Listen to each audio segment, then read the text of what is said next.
యెహోవా నిన్ను గూర్చిన వార్త విని నేను భయపడుచున్నాను. యెహోవా సంవత్సరములు జరుగుచుండగా నీ కార్యము నూతనపరచుము. సంవత్సరములు జరుగుచుండగా దానిని తెలియజేయము. కోపించుచునే వాత్సల్యమును జ్ఞాపకమునకు తెచ్చుకొనుము.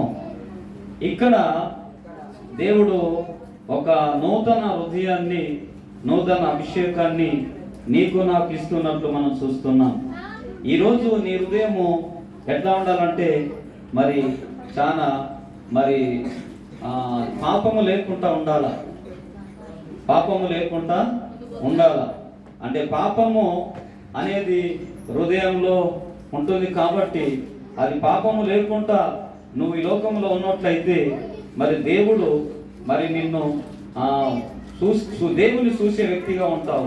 నీకు నూతన హృదయం కావాలా, నూతన మనస్సు నీకు కావాలని దేవుని యొక్క వాక్యాలు తెలియజేస్తున్నాయి. నీకు నూతన హృదయము, నూతన మనస్సు ఉంటే మరి ఏం చేస్తావంటే దేవుణ్ణి చూస్తావు. మరి అలాంటి యొక్క మరి దేవుని సన్నిధి మరి నీ దగ్గర ఉంది కాబట్టి నువ్వు పొందుకోవాల్సిన వారుగా ఉంటున్నావు అని దేవుని యొక్క వాక్యాలు తెలియజేస్తున్నాయి. హల్లెలూయా. చూడండి, మత్తయి సువార్త 5వ అధ్యాయంలో 8వ వచనములో హృదయ శుద్ధి గల వారు ధన్యులు, వారు దేవుని చూచెదరు. హల్లెలూయా. చూడు, హృదయ శుద్ధి గల వారే ధన్యులు, వారు దేవుణ్ణి చూస్తారు. కానీ దేవుడు నీకు నూతన హృదయాన్ని ఇస్తాడు, నూతన మనసునిస్తాడు, నూతన అభిషేకమునిస్తాడు, నూతన ఆత్మనిస్తాడు, నూతన జీవితాన్ని ఇస్తాడు దేవుడు. ఈ నూతన సంవత్సర సందర్భంగా నువ్వు నూతన హృదయాన్ని పొందుకోవాలా, నూతన అభిషేకాన్ని పొందుకోవాలా, నూతన మనసు కలిగి నువ్వు ఉండాలా, నువ్వు ఒక నూతన వ్యక్తిగా మారాలా. ఇంతకుముందు ఏ రీతి ఉండేనో కానీ ఈ రోజు నువ్వు నూతన వ్యక్తిగా మారటానికి ప్రయత్నం చేయాలా. ఒక దేవదూత లాగా నువ్వు కొట్టాలా, ఒక దేవుని వెలుగు నీలో కాంగ్రాలా, దేవుని యొక్క స్పర్శ నీలో కనబడాలా. వాక్యం చెప్తుంది మత్తయి సువార్త 5వ అధ్యాయంలో 8వ వచనములో హృదయ శుద్ధి గల వారు దేవుని చూచెదరు, ధన్యులు కాదు. నువ్వు దేవుని చూడాలా, దేవుని చూడాలా, చూడాలా. గుడ్డిగచ్చి గుడ్డిగా పోతావా? గుడ్డి భక్త, గుడ్డి ఎత్తున్నావు భక్తి.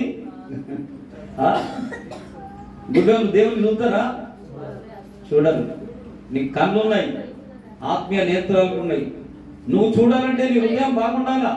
హృదయ శుద్ధి గల వారు దేవుని చూచెదరు. నువ్వు దేవుని చూసేటట్లుగా సిద్ధంగా ఇప్పటి నుంచి, ఈ రోజు నుంచి దేవుని చూసే వ్యక్తిగా నువ్వు కావాలని దేవుని వాక్యాలు తెలియజేస్తూ ఉన్నాయి. యెహెజ్కేలు 36వ అధ్యాయము 26 నుంచి 28 వరకు రెండో మాటను చదువుకుందాం.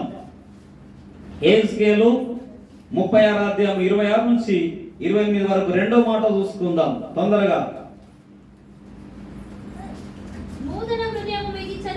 చూడు, నూతన హృదయము మీకు ఇచ్చేదను, నూతన స్వభావము నీకు కలగజేసేదను. చూడు, రాతి గుండె మీకు పనికిరాని గుండె అంటే లోబడని గుండెను మీలో నుంచి తీసివేసి మాంసము గుండాన్ని నీకు ఇచ్చేదను. నా ఆత్మను నీ అందుంచి నా కట్టడల అనుసరించు వారిగా గాను నా విధులను గైకొన్న వారిని గాను నేను మిమ్మల్ని చేసేది అంటుండు. హల్లెలూయా.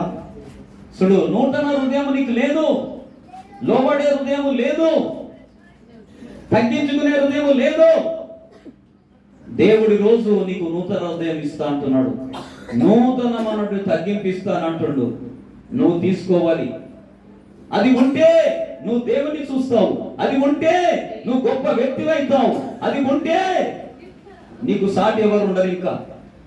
మరి ఆ రీతిగా నువ్వు జీవించాలని ఇది రెండో మాట. మరి మూడో మాట మనం చూసినట్లయితే ఎఫెసీయులకు రాసిన పత్రిక 4వ అధ్యాయం 22 నుంచి 24 వరకు. ఎఫెసీ 4వ అధ్యాయము 22 నుంచి చూద్దాం. 3వ మాట తొందరగా. కావున మునుపటి ప్రవర్తన విషయంలో అయితే అయస్కరమైన దురాశల వలన చెడిపోవు నీ ప్రాచీన స్వభావము మొదలుకొని నీ చిత్త వృత్తి అందు నూతన పరచబడిన వారై నీతియు యథార్థమైన భక్తి గల వారై దేవుని పోలికగా సృష్టింపబడిన నవీన స్వభావమును ధరించుకొనవలెను. హల్లెలూయా.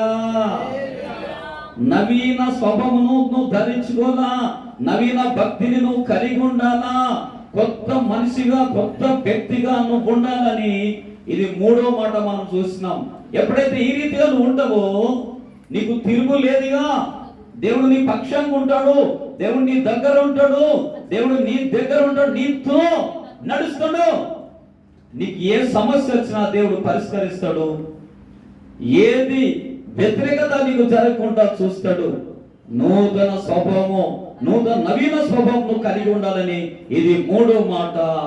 మరి ఇంకా 4వ మాట చూసి మనం ముగించుకుందాం. 2 కొరింథీ 5వ అధ్యాయము 17వ వచనం.